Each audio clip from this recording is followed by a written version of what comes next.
Hi friends, welcome back to మాటే మంత్రం Telugu audio stories. అందరికీ నమస్కారం అండి. ఈరోజు మనం చదువుకోబోయే కథ నీ మీద మన సాయరా 28వ భాగం. మీకు కనుక ఈ కథ నచ్చితే తప్పనిసరిగా ఒక లైక్ ఇవ్వండి. అలాగే ఈ కథ పైన మీ అమూల్యమైన అభిప్రాయాన్ని ఒక చిన్న కామెంట్ ద్వారా తెలియచేయండి. మన మాటే మంత్రం ఛానల్ని సబ్స్క్రైబ్ చేసుకోండి. మీకు తెలిసిన వారికి కూడా షేర్ చేయండి. నీ మీద మన సాయరా 28వ భాగం. సలాడ్ వద్దు అంటున్న నైనికకు బుగ్గలు ఒత్తిపట్టి చిన్నపిల్లలకు తినిపించినట్లుగా తినిపిస్తున్న విరాట్ని చూసి నోరు వెళ్ళబెట్టాడు కార్తీక్. వీడిలో ఈ యాంగిల్ కూడా ఉందా? 4 ఏళ్ల వయసప్పటి నుంచి వాడిని చూస్తున్నా ఇలాంటి యాంగిల్ ఉన్నట్టు తనకు తెలీదు అనుకొని, ఒరే విరాట్, ఇది నువ్వేనా? నాకు అనుమానంగా ఉందిరా, ఓసారి గిచ్చరా అన్నాడు. ఏం వచ్చింది అన్నాడు విరాట్ తోలు ఊడి వచ్చేట్టు గిచ్చుతూ. అయ్య బాబోయ్ దుర్మార్గుడా, చిన్నగా గిచ్చమన్నారా? ఇంతకీ నువ్వేనట్రా, లేకపోతే నీ డూపా అన్నాడు నోరు అలాగే తెరుచుకొని. ఏడిసావులే, ముయ్యి, దోమలు పోతాయి అంటూ కార్తీక్ గడ్డం కింద చెయ్యి పెట్టి గట్టిగా పైకి అన్నాడు. నాలుక పళ్ళ మధ్య పడి, ఓరి దుర్మార్గుడా, ఇప్పుడే కదరా మారావన్నాను అన్నాడు లేచి వెళ్ళిపోతున్న విరాట్తో. పోరా పో, మేం పెళ్ళయ్యాక మారాం, నువ్వు పెళ్ళి కాకముందే మారావురా. శభాష్ చెల్లెమ్మ, ఈ హిట్లర్ గాన్ని కూడా మార్చేశావు, ఇలాగే ప్రొసీడ్ అవ్వమ్మా అన్నాడు. వాళ్ళ ముగ్గురిది కూడా తినటం పూర్తవటంతో ఎంగిలి గిన్నెలన్నీ వాళ్లతో పాటు సింక్లో వేసేసి హ్యాండ్ వాష్ చేసుకుని హాల్లోకి వచ్చాడు. కిచెన్ క్లీన్ చేయటంలో మాయకి నైనిక హెల్ప్ చేస్తుంది. తెల్లవారి పనమ్మాయి వచ్చే వరకు ఇలాగే ఉంచితే బొద్దింకలు చేరతాయి, నాకు చాలా భయం వాటిని చూస్తే అంది మాయ. అయ్య బాబోయ్, నాకు ఇంకా ఎక్కువ భయం అంది నైనిక. విరాట్ని చాలా మార్చేశావు, చాలా ప్రేమగా కేరింగ్గా చూసుకుంటున్నాడు నిన్ను అంది నవ్వుతూ. బోత్ ఆర్ వండర్ఫుల్ పెయిర్ అంది మాయ నవ్వుతూ. అదేం లేదు, బావని ఎవరూ మార్చలేరు, తనకిష్టం వచ్చినట్లుగానే తను ఉంటాడు. బావ మారాలని కూడా నేను అనుకోవటం లేదు, తను ఎలా ఉంటాడో అలాగే నాకు ఇష్టం. కాకపోతే మనిషిని బట్టి కొంచెం మార్పు ఉంటుంది బావ బిహేవియర్లో. ఎవరితో ఎలా ఉండాలో అలాగే ఉంటాడు. ఫ్యామిలీ మెంబర్స్ అందరి మీద ఇంతే కేరింగ్గా ఉంటాడు, నా మీద కొంచెం ఎక్కువ అంతే అంది నవ్వుతూ. విరాట్ అప్పుడప్పుడు నిన్ను ఎగతాళిగా తక్కువ చేసినట్లుగా మాట్లాడుతున్నాడు, అప్పుడు నీకు బాధ అనిపించదా అంది మాయ. నాకేమీ అనిపించదు, నా మీద అంత చనువు అధికారం ఉండబట్టే అలా మాట్లాడతాడు. ఇంకెవరినైనా అలా మాట్లాడటం నువ్వు విన్నావా అంది నైనిక. లేదు, కార్తీక్ని అలా మాట్లాడతాడు కొంచెం, ఆ తర్వాత నిన్ను ఇంకొంచెం ఎక్కువగా మాట్లాడుతుంటే వింటున్నాను అంది. మొదట్లో కార్తీక్ని కూడా ఇలాగే అడిగాను, అచ్చం నువ్వు చెప్పినట్లే చెప్పాడు. విరాట్ ఏంటో మీకు పూర్తిగా తెలుసు, అందుకే మీరు ఫీల్ అవ్వటం లేదనుకుంటా. విరాట్ని నేను క్లోజ్ ఫ్రెండ్గా ఫీల్ అవుతాను తప్ప అతని బిహేవియర్ పూర్తిగా నాకు అర్థం కాలేదని ఇప్పుడిప్పుడే తెలుస్తుంది అంది మాయ నవ్వుతూ. మీరంటే కూడా బావకి చాలా ఇంపార్టెంట్, అంత త్వరగా ఎవరిని తన అనుకోడు. నిన్ను సిస్టర్ అనుకున్నాడంటే బావకి నువ్వు క్లోజ్ అని అర్థం. దీనికే మీరు ఇలా అంటున్నారు. ఏదైనా తన మాట వినకపోతే తప్పు చేసినప్పుడు బావ నన్ను కొడతాడు కూడా తెలుసా, అది చూస్తే నువ్వేమంటావో అంది నవ్వుతూ నైనిక. ఏంటి, కొడతాడా అంది ఆశ్చర్యంగా. అవును, అది చిన్నప్పటి నుంచి అలవాటు బావకి. మాట వినకపోతే నెత్తిన ఒక మొట్టికాయ వేస్తాడు, లేకపోతే చెంప మీద కొడతాడు. బావ అలా చేయకపోతే నేను చాలా ఫీల్ అవుతాను అని అమాయకంగా చెప్తున్న నైనికని ఆశ్చర్యంగా చూసింది మాయ. అవును, బావ నా మీద అలా హక్కు చూపించటం నాకు చాలా చాలా నచ్చుతుంది. కావాలనే తప్పులు చేసి మరీ బావతో తిట్లు దెబ్బలు తింటాను. ఆ విషయం బావకి కూడా తెలుసు, కానీ తెలియనట్లే ఉంటాడు దొంగ బావ అని నవ్వింది. నీ లవ్ మరీ డిఫరెంట్గా ఉంది అని భుజాలు ఎగరేస్తూ నవ్వింది. నేనైతే అలా ఎవరు చేసినా తీసుకోలేను, చివరికి కార్తీక్ కూడా అంది మాయ. మా విషయం వేరులే, చిన్నప్పటి నుంచి మాకు అలా అలవాటైపోయింది అని నవ్వింది నైనిక. మీ ఇద్దరి మధ్య అసలు రహస్యాలుండవా? అంది మాయ ఏదో ఆలోచిస్తూ. నాకు ఉండవు. నేనైతే అన్నీ బావతో చెప్తాను. కానీ బావనే చెప్పడు, అవసరమైన వరకే చెప్తాడు. అదేమంటే నీ చిట్టిపురలో అంత ప్లేస్ లేదులే అంటాడు. అన్నీ నేను చూసుకుంటానుగా, అనవసరమైన చెత్తంతా నీకెందుకు అంటాడు. నాకు చెప్పాల్సిన విషయం అయితే తప్పకుండా చెప్తాడు అంది నైనిక. మీ ఇద్దరి మధ్య మంచి అండర్స్టాండింగ్ ఉంది. చిన్నప్పటి నుంచి కలిసి పెరిగారంట కదా అంది మాయ. అవును, మీకు తెలుసా, నేను పుట్టగానే మా బావకి వైఫ్నైపోయాను. అమ్మమ్మ ఎప్పుడూ అదే చెప్పేది. బావకి నాకు కూడా. చిన్నప్పుడు బాగానే ఉండేవాళ్ళం, బాగానే ఆడుకునేవాళ్ళం. కానీ కొంచెం పెద్దయ్యాక బావేమో సీరియస్గా ఉండేవాడు, నేనేమో సిగ్గుపడుతూ దూరంగా ఉండేదాన్ని. ఇద్దరం అస్సలు మాట్లాడుకునేవాళ్ళం కాదు. ఈ మధ్యే ఇలా క్లోజ్గా ఉంటున్నాం. కానీ ఎలా ఉన్నా కూడా అప్పుడు ఇప్పుడు కూడా మాకు ఒకరి మీద ఒకరికి ఉన్న ప్రేమ ఎప్పుడూ అలాగే ఉంటుంది. అప్పుడు మనసులోనే ఉండేది, ఇప్పుడు బయట పెట్టుకుంటున్నాం అంతే అంది నైనిక. ఆమె చిన్నపిల్లని ఎడ్యుకేషన్ పాడవుతుందని దూరంగా పెట్టి ఉంటాడు విరాట్ అనుకుంది అతని మనస్తత్వం తెలిసిన మాయ. సరేరా, మనమిద్దరం ఇక్కడ కూర్చొని కబుర్లు చెప్పుకుంటుంటే కార్తీక్ కుళ్ళుకుంటాడు అని నవ్వింది మాయ. వీళ్ళిద్దరూ హాల్లోకి రాగానే కార్తీక్ అన్నే అన్నాడు. ఏంటి, ఇద్దరికీ మాటలు తెగటం లేదు? కబుర్లన్నీ మీ ఇద్దరేనా? నువ్వు రామ్మా నైని అన్నాడు. నిన్ను నేను 2-3 సార్లు చూశాను, కానీ ఎప్పుడూ మాట్లాడలేదు. ఈ వెధవ పరిచయం చేస్తే కదా అన్నాడు. ఇప్పుడు మీ ఇద్దరూ కలిసి ఎక్స్పెరిమెంట్లు చేసి కొత్త రాకెట్ కనిపెట్టాలా ఏంటి? ఇప్పుడు మాట్లాడండి చాలు అన్నాడు విరాట్.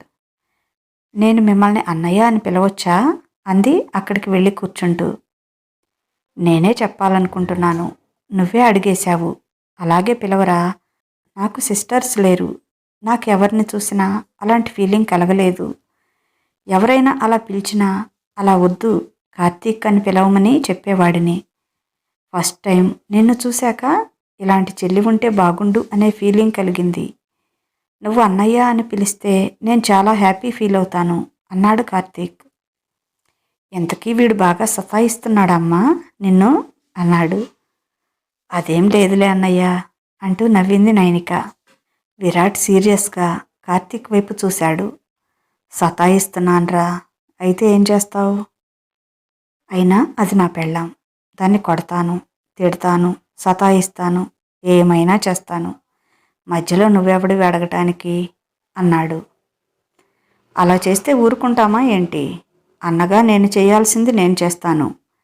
అయినా మీకు ఇంకా పెళ్లి కాలేదురా, అప్పుడే పెళ్ళామంటావేంటి? ఇప్పటికీ మరదలు మాత్రమే అన్నాడు కార్తీక్.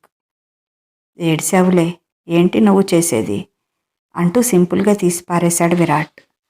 మాకు పెళ్లి కాలేదని నీకెవడు చెప్పాడు బే, మాకెప్పుడో పెళ్ళైపోయింది అన్నాడు.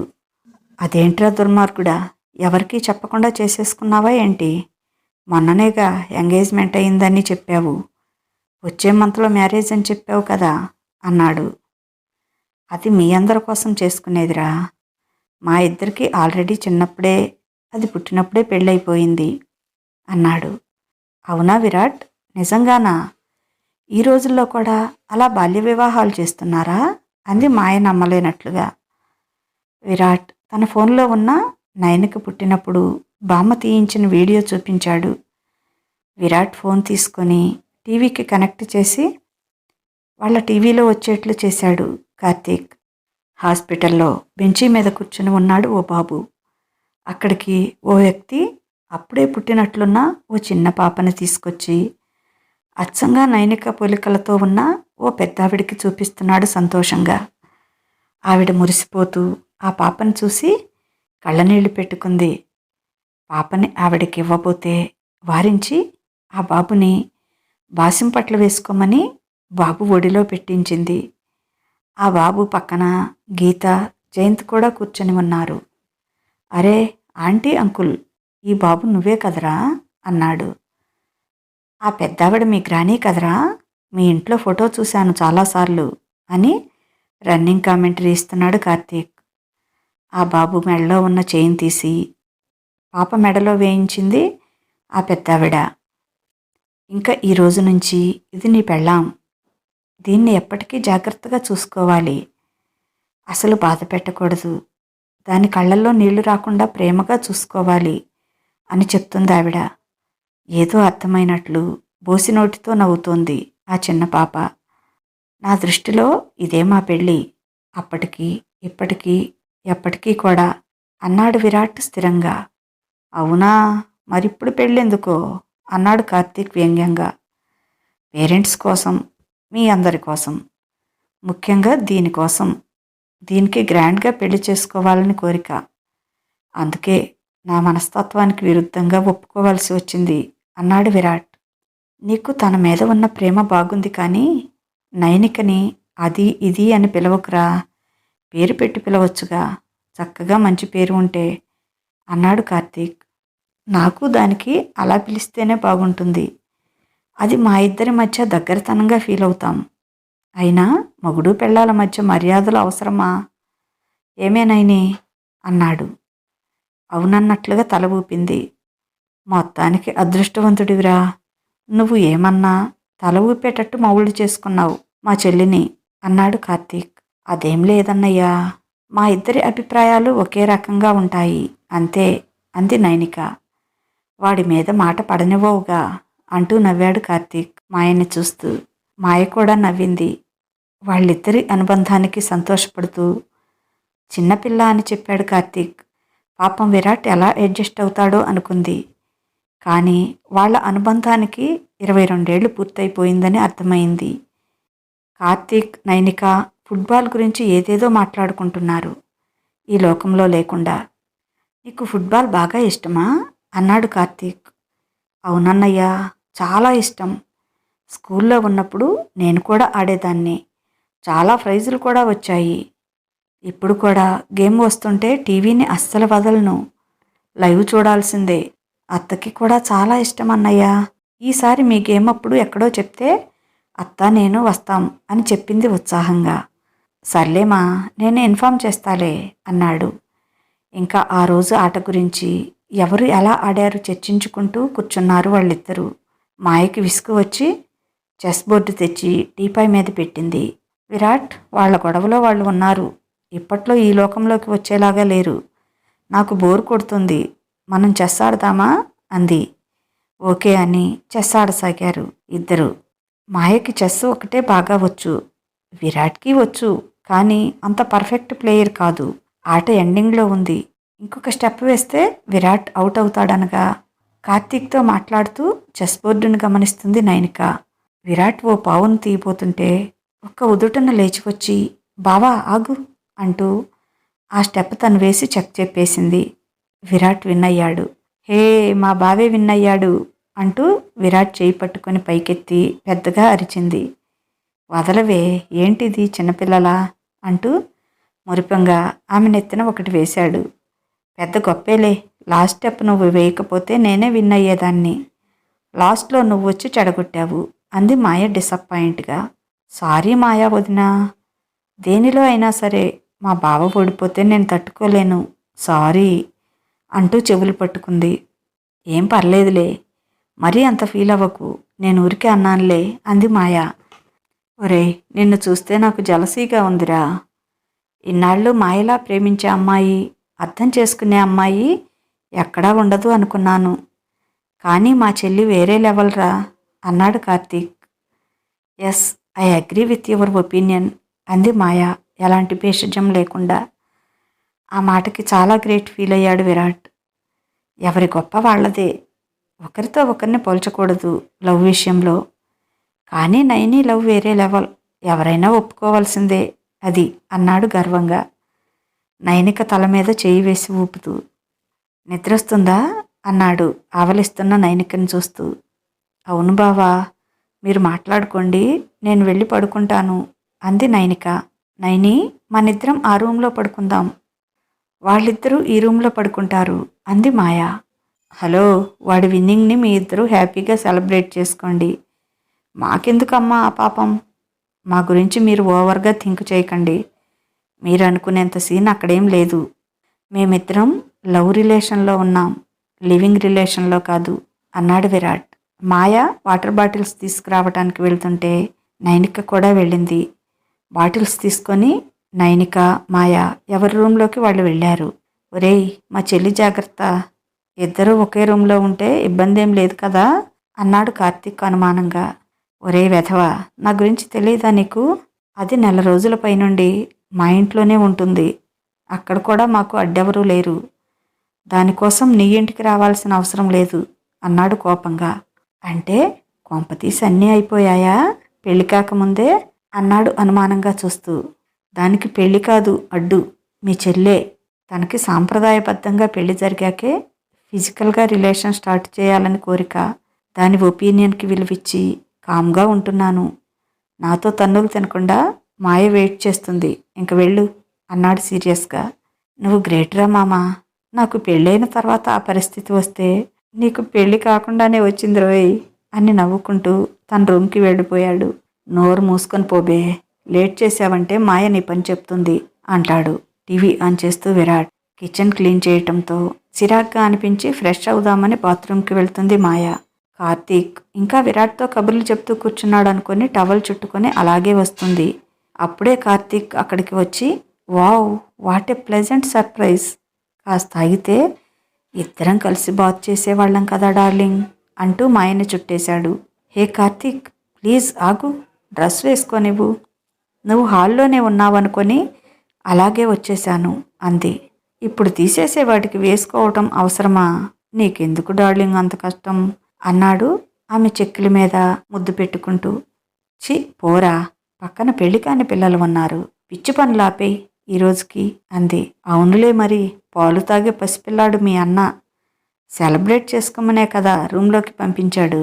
నువ్వు వద్దంటే ఫీల్ అవుతాడు, రా డార్లింగ్ అంటూ ఏదో అంటున్న మాయ పెదవులని తన పెదవులతో లాక్ చేశాడు. వద్దు అంటూనే అతని ముద్దు మైకంలో పడిపోయింది మాయ. ఆమెను 2 చేతులపై ఎత్తుకొని బెడ్ మీద పడేసి ఆమెపై చేరిపోయాడు.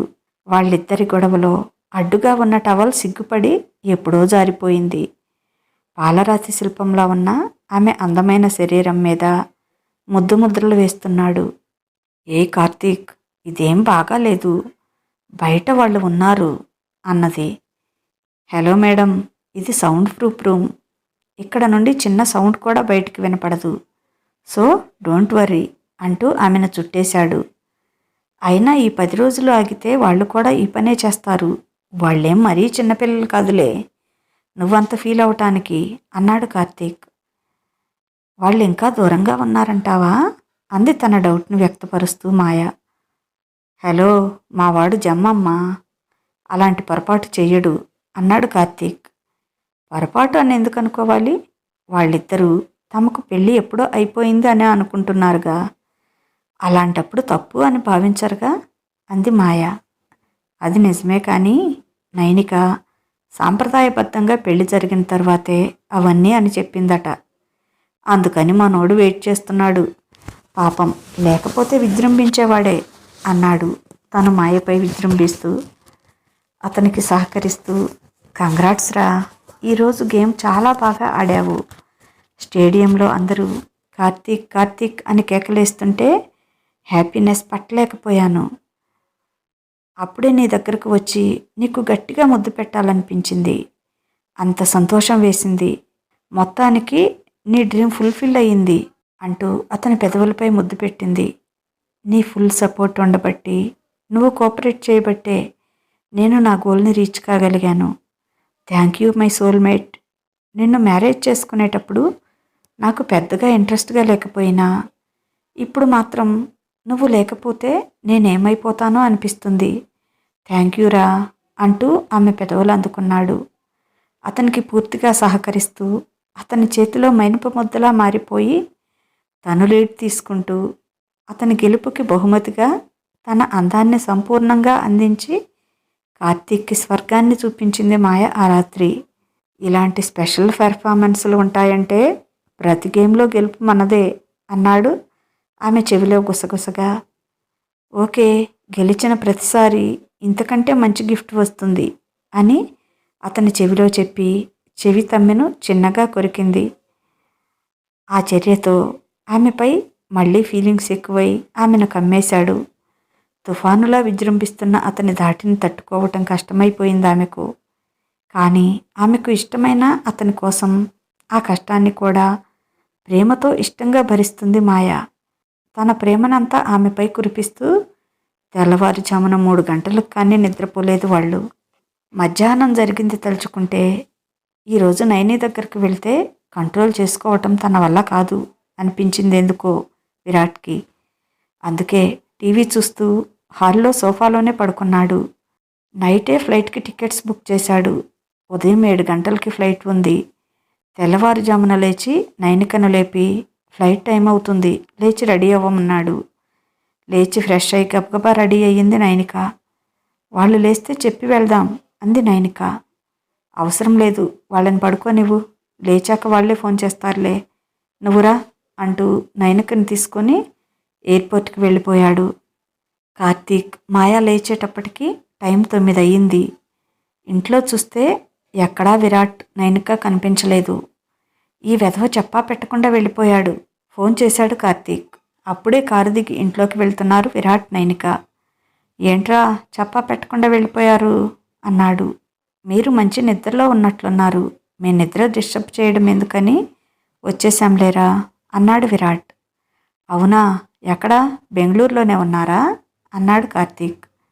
లేదురా, ఇప్పుడే ఇంట్లోకి ఎంటర్ అవుతున్నాం. సరేరా, మళ్ళీ చేస్తాను అంటూ ఫోన్ కట్ చేశాడు. ఇదండి ఈరోజు కథ. ఎలా ఉంది, మీకు నచ్చిందా? మీకు కనుక ఈ కథ నచ్చితే తప్పనిసరిగా ఒక లైక్ ఇవ్వండి. అలాగే ఈ కథపైన మీ అమూల్యమైన అభిప్రాయాన్ని ఒక చిన్న కామెంట్ ద్వారా తెలియచేయండి. మన మాటే మంత్రం ఛానల్ని సబ్స్క్రైబ్ చేసుకోండి. మీకు తెలిసిన వారికి కూడా షేర్ చేయండి. ఇక ఉంటాను. బాయ్. మీ లక్ష్మీ ఘంట.